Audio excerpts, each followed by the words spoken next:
1 Timothy chapter 3 verse 1. Trustworthy is the word. Remember that, as we know in Revelation 19:13, it says that the word of Yahweh is the name of Yahushua. The name Yahushua is the word. That's why it is one word. He is the word, his name, and everything that he said as the word obviously is inspired by the Ruach. Therefore, the scriptures can be said to be the word, but we need to understand that it all came from and through Yahushua HaMashiach, whose name is originally and firstly the word of Yahweh, as I repeat, Revelation 19:13 says. So trustworthy is the word. We could say trustworthy is Yahushua. Trustworthy is that name. Yahweh will save us. Trustworthy is everything that is written in scriptures, because it was inspired by the Ruach HaKodesh. And now, obviously, it's about to say what is trustworthy in this verse right here. Trustworthy is the word. If a man longs for the position of an overseer, he desires a good work. Right? If a man longs for the position of an overseer, he desires a good work. That is a good work because it is good for everyone who is overseen, right? But the person should study or examine himself to see if that desire is because he or she wants to do good, a good work, or because he or she just wants to have authority, just wants to be above others, to feel greater, as many nowadays do. If a man longs for the position of an overseer, he desires a good work. An overseer then should be blameless. Now, here they are writing overseer. In the other translations, for instance, let me see. So it says, if a man desires the position of a bishop, overseer. So, right, somebody who oversees the congregation. And I wanted to explain that because of this verse that is many times misunderstood, and it's also, well, it should help to see at least one of the false religions of nowadays. It says an overseer, a bishop, then should be blameless. Blameless, obviously, meaning after receiving Mashiach, they should remain blameless. Give example. The husband of one wife. So with this, by reading this, we could say that the priests in Catholicism are not priests of the scriptures. They are not priests of the congregation of the Father Almighty Creator who sent these scriptures, because they have a prohibition, right? They forbid priests to marry. So why does it say here that they should be husbands of one wife? Yet they prohibit it in their doctrine, showing that they are taking their doctrine from somewhere else, not from the scriptures, but from pagan beliefs, which makes it a pagan religion, not the true one of the scriptures. And I hope this is understood. However, when we see this in historical context, this is being said because back in the day, men used to marry several women. So other than showing us that Catholics have a wrong doctrine because they prohibit their priest from marrying, even though it says here that he should be the husband of one wife,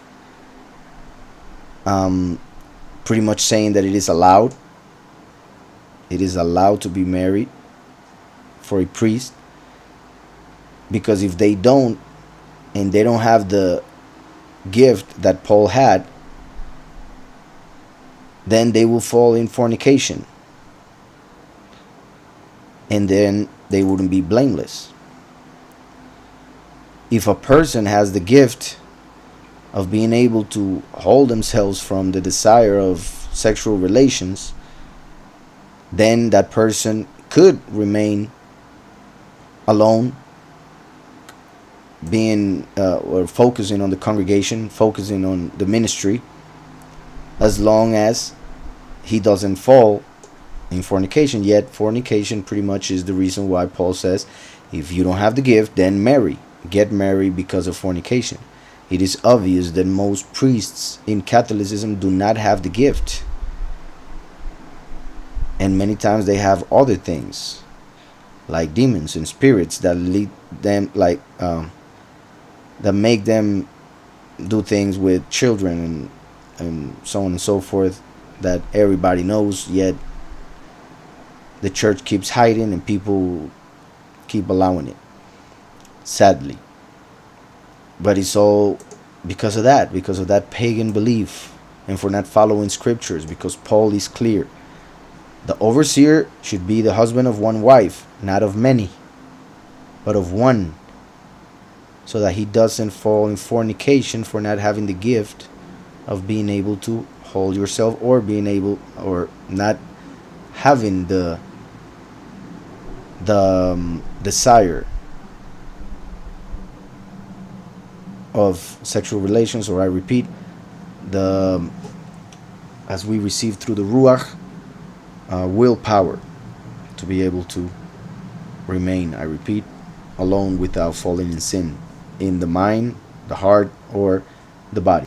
An overseer then should be blameless, the husband of one wife, sober, sensible, orderly, kind to strangers, able to teach. This is important because many people want to be teachers, yet sadly aren't able to teach.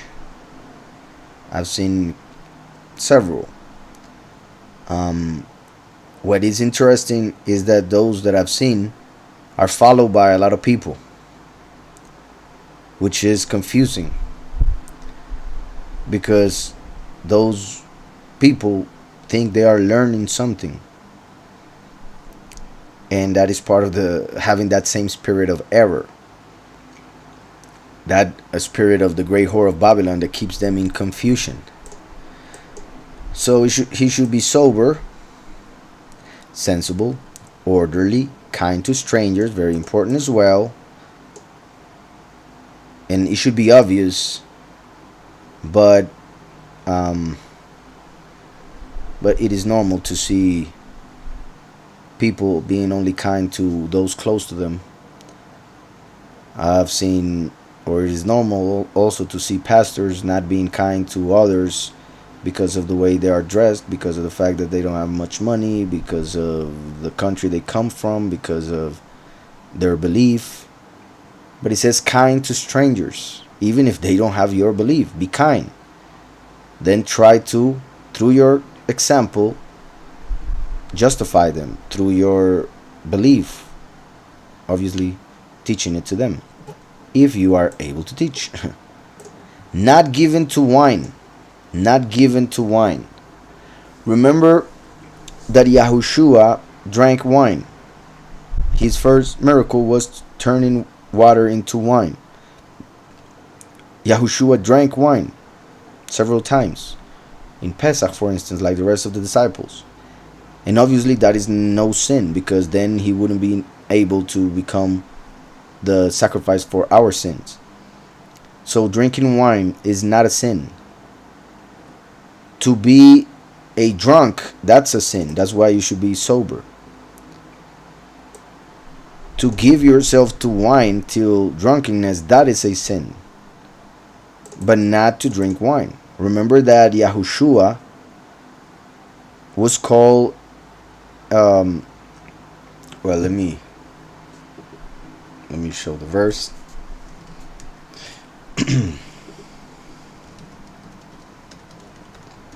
And this is, I believe, an important verse, because a lot of people seem to not understand it or think about it, or place themselves in the time of Mashiach, for instance. So in Matthew, well, let me look for it here. In Matthew 11:19, it says regarding Mashiach, the son of Adam, and see how it says the son of Adam, the son of men. Yahushua says it talking about himself, and at the same time prophesying about the second coming, or about the last. That's why he says it in third person. And remember that spiritually, Yahushua is the seed of the woman, as Genesis 3:15 prophesied. Spiritually, he's the son of Adam.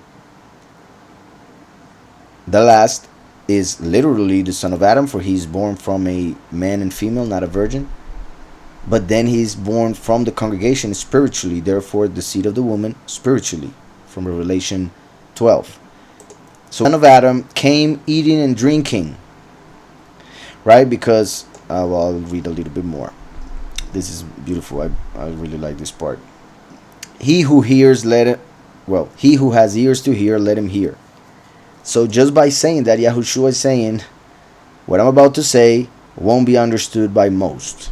But he who has understanding, let him use it to get this. And to what shall I compare this generation? It is like children sitting in the marketplaces and calling to their companions and saying, we played the flute for you, and you did not dance. We lamented to you, and you did not beat the breast. Right? They didn't care. And we played the flute for you, so we came with gladness of heart, and you rejoiced with us.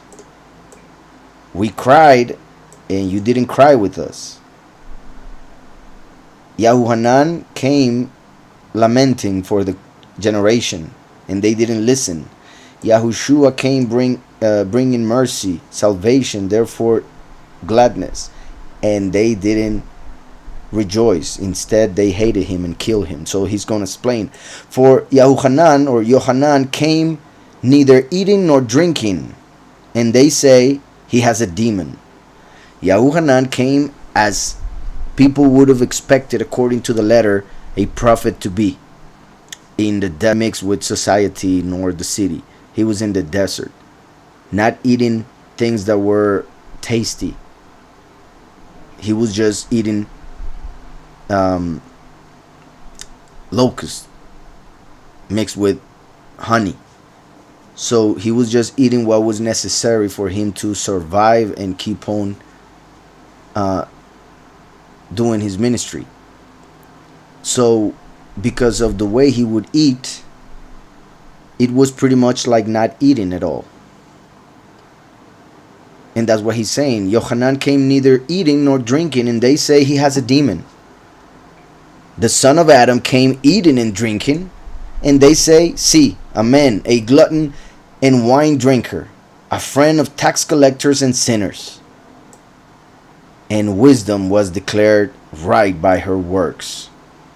Wisdom is always declared right by her works. That's why it is through our works, it is through our deeds that we give an example of who we are. Not through appearances and through what people say, because they will always find the negative. They will always criticize. They will always try to destroy, because most people are led by the deceitful heart. Most people are led by the inclination to evil that comes with the flesh.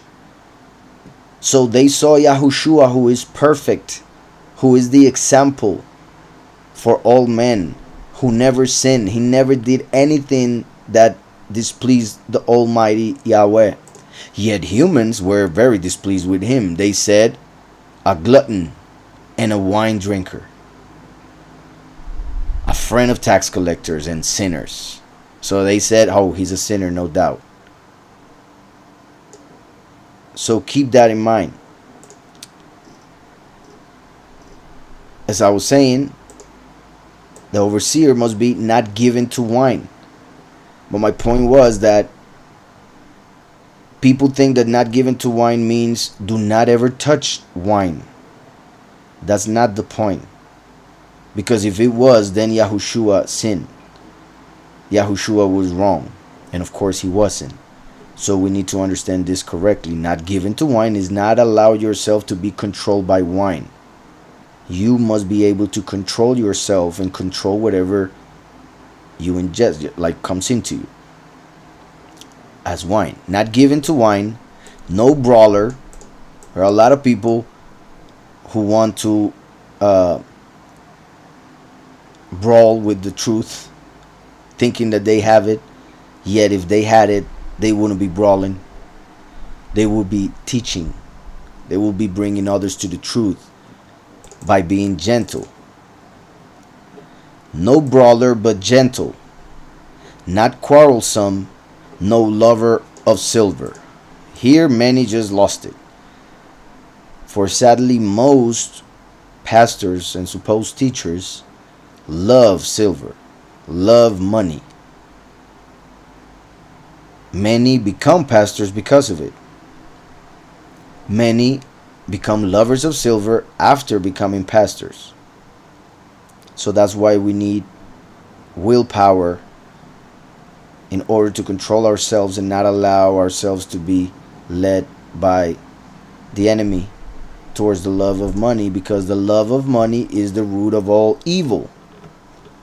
Yet we must be connected to the root of David, Yahushua, not the root of all evil, money.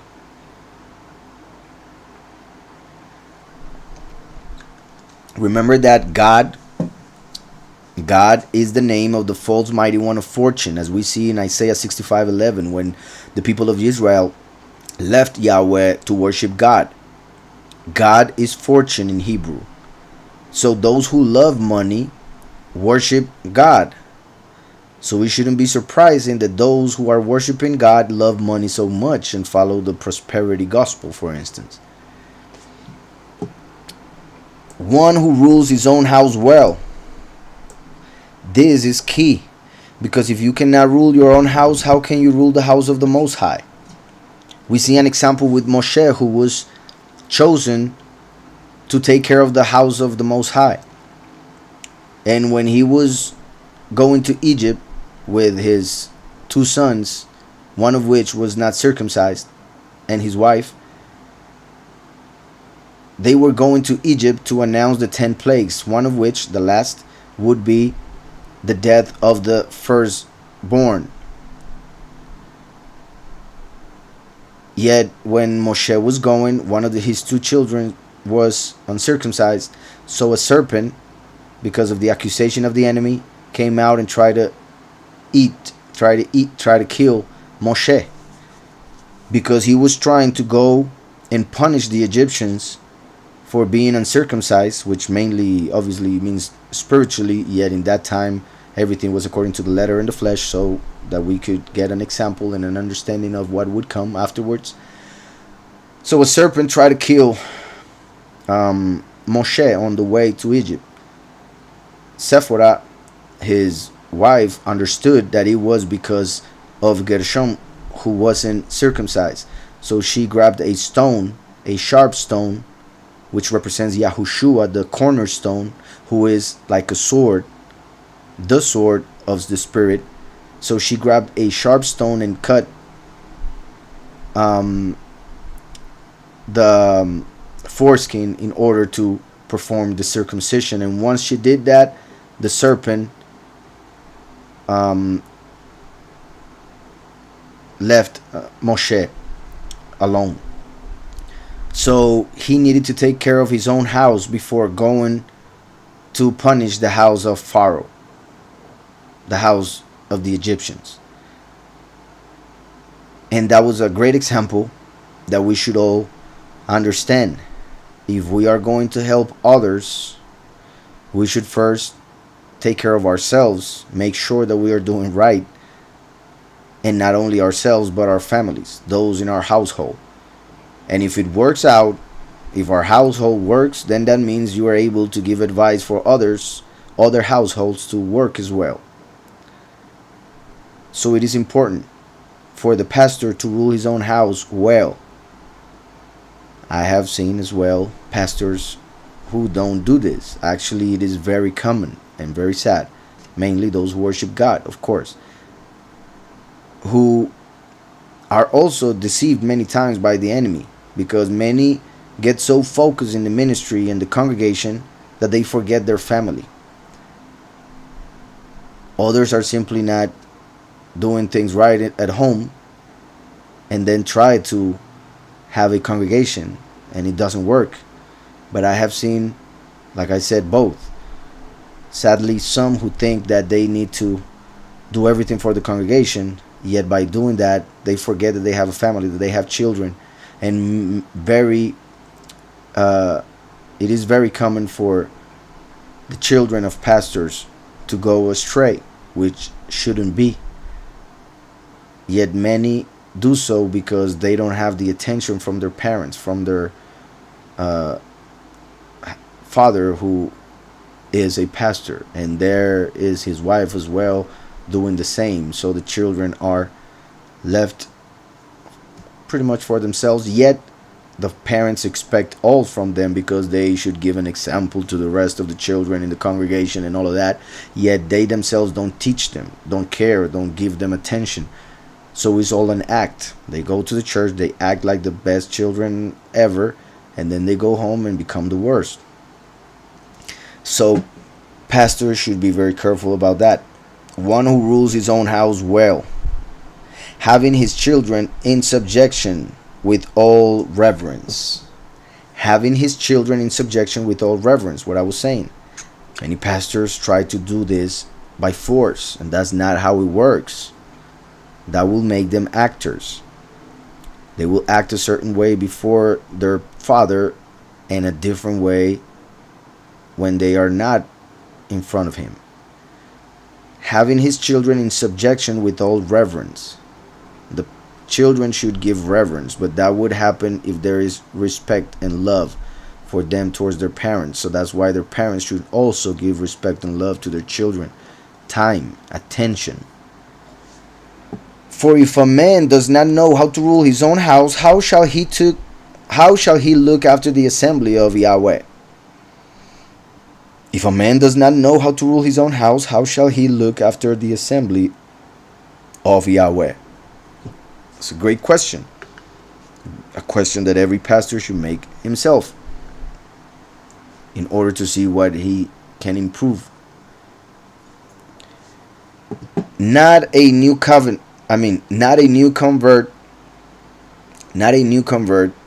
lest he become puffed up with pride and fall into the judgment of the devil.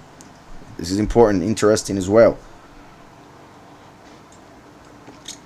As you guys know, although I love to teach or whatever, it just happened, and that makes me very happy because it confirms, at least to me, that it was the will of the Father, not mine, because I didn't have it in mind.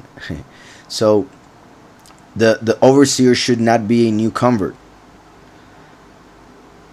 because he wouldn't have experience that he would need in order to know how to act when things would happen down the line. So he shouldn't be a new convert. A new convert may be led astray easily. So the person who becomes an overseer should have been a convert for several years or a lot of time, enough for that person to be ready, firm enough to help others remain firm, to help others understand and go in the way of truth. So the overseer should not be a new convert, lest he become puffed up. That's the thing. New converts, by not knowing enough, tend to become puffed up, thinking that they know everything already. Because the more you know, the more you realize how much to know. The less you know, the more you think you know. Because the less you know, the less since you just know very little, that means that you have no idea how much there is still to know and understand. So the flesh, by knowing a little, gets puffed up, thinking that it knows it all. And that's what happens with many who are new in the faith. We need to remember that we must be humble always. And we need to recognize our place as well, in the sense of how much we know, what can we teach, and what we aren't ready to teach yet. For instance, I know there are a lot of people who come and learn a lot of things here, thankfully, and I'm very happy about that.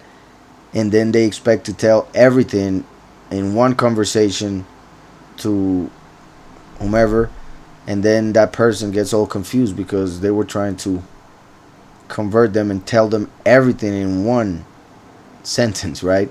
And it's too much. So part of the experience that we need to get is so that we are able to discern to whom we should speak and to whom we shouldn't. Like the scripture says that we shouldn't give pearls to the pigs. So we should be able to discern who is the person that we have in front of us. If that person is able or will be able to listen. If that person actually wants to learn. If that person deserves the revelation, for it may be too set apart for a person. So in that case, you just give him a little bit. You just give him spiritual milk instead of solid food, for he may have an issue with digestion. So not a new convert, lest he become puffed up with pride and fall into the judgment of the devil. So to be puffed up with pride, then the devil will judge you. The devil, who is very prideful, is able to recognize that, and he will accuse anybody who does that, because he knows that Yahweh rejects pridefulness. So the devil will try to bring anybody down as soon as he sees that he or she is being puffed up. And remember that he who exalts himself will be humiliated. Yet he who humbles himself before Yahweh will be exalted before the world. And he should even have a good witness from those who are outside. So those who know him, the overseer outside, should also give good witness of the person, should speak well of that person, of his actions, because that person should be an example inside the house and outside the house, lest he fall into reproach and the snare of the devil. This is the best option possible. But as we know, Yahushua was hated outside. And that's why the devil used that reproach in order to kill him. But we should try to have a good witness from those outside. And if they don't get it, if they are so sinful that they reject the truth, then the enemy will use them to reproach. And Yahweh would allow it if it's part of his perfect plan and will. Likewise, attendants are to be reverent. So we already spoke about the overseer, the teacher, the leader. And well, pretty much spoke about teacher in the previous chapter, I think, at the end. Now overseer, right? Pretty much like a teacher, or helps the teacher as well. But now it comes to the congregation itself, the attendants. Likewise, attendants are to be reverent. You see how this that we are reading in this chapter confirms the last part about the women in congregation, or the women in the congregation, how they should act, and the interpretation that I gave last, where we saw it as the man being Mashiach and the woman being the congregation. So this right here in this chapter confirms that interpretation, for you see how it says, likewise attendants are to be reverent, not double-tongued, not given to much wine. So can be given to a little wine. Not given to much wine, not greedy for filthy gain. How sad it is to see so much of the prosperity gospel and that is the part of Christianity. But in Catholicism, they still have that, just mostly among the leaders, right? The Vatican and all the gold, pearls, and silver that they have over there to cover the idolatry and the filthiness of their falsehood. Attendants are to be reverent, not double-tongued, which happens a lot in this society, not given to much wine, not greedy for filthy gain, holding to the secret of the belief with a clean conscience. Holding to the secret of the belief with a clean conscience. So we must hold to the belief that we have in Mashiach always with a clean conscience, meaning always doing good works, fulfilling the commandments, and repenting of anything that we must, that we may realize we did wrong. And let this also be proved first.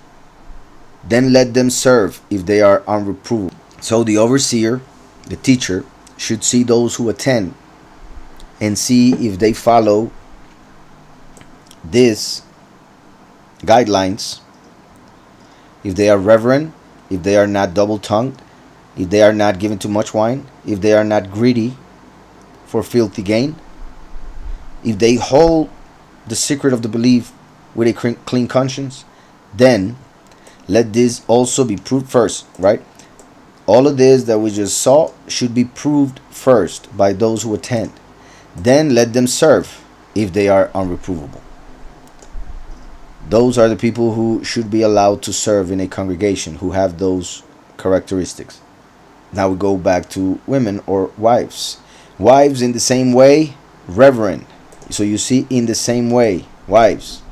The same way as what? As attendants. Attendance goes for females and males. Now we're saying women or wives in the same way. Why? Because wives represent the congregation, who are the attendants. That's why it says in the same way, reverent. Not false accusers. Very important. Since women tend to be, when it comes to the flesh, the weaker vessel, they, when they are led by the flesh, tend to become false accusers, because sometimes they think they don't have any other way. Since man has physical strength, sometimes certain women, those of the flesh, use false accusations in order to get their way. And there are a lot of people in jail because of this. False accusers. Innocent, of course, people in jail because of false accusers. So this needs to be kept in mind, not to be a false accuser. To be sober, trustworthy in every way. Let attendants be the husbands of only one wife. Once again, as with the overseer, now Paul is once again saying it, only one wife. Why does it say only one wife? Because they had several. Let attendants be the husbands of only one wife, ruling children and their own houses well. That's well, obviously, because it is what is good for them, but also in that way they will be preparing themselves for a higher position if they were at some point called to the ministry to teach or prophesy or whatever. For those who have served well as attendants gain good standing for themselves and much boldness in the belief that is in Mashiach Yahushua. I am writing you this, expecting to come to you shortly. But if I delay, that you might know how you should behave in the house of Yahweh, which is the assembly of the living mighty one, a strong support and foundation of the truth. I repeat it. But if I delay, this is interesting, because remember that Shaul, Paulus, represents the second manifestation of Yahweh on this earth, the emissary of Mashiach, as we see in Revelation 22, when Yahushua said that he's sending his messenger to be a witness. That's why he is the witness like Moshe, Mikael in the flesh.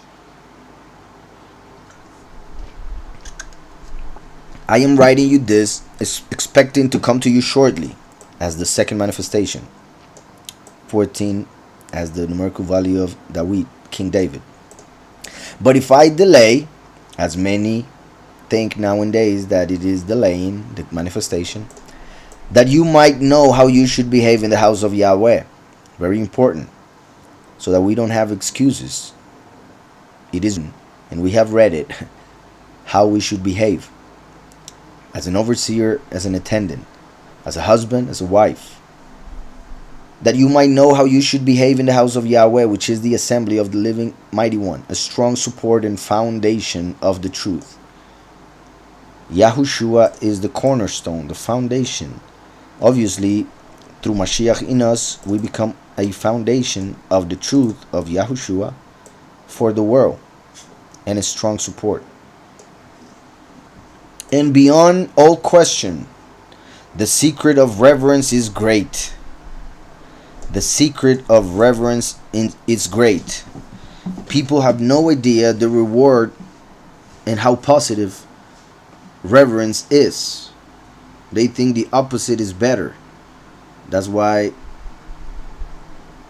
people, society, behave as it does. Narcissistic.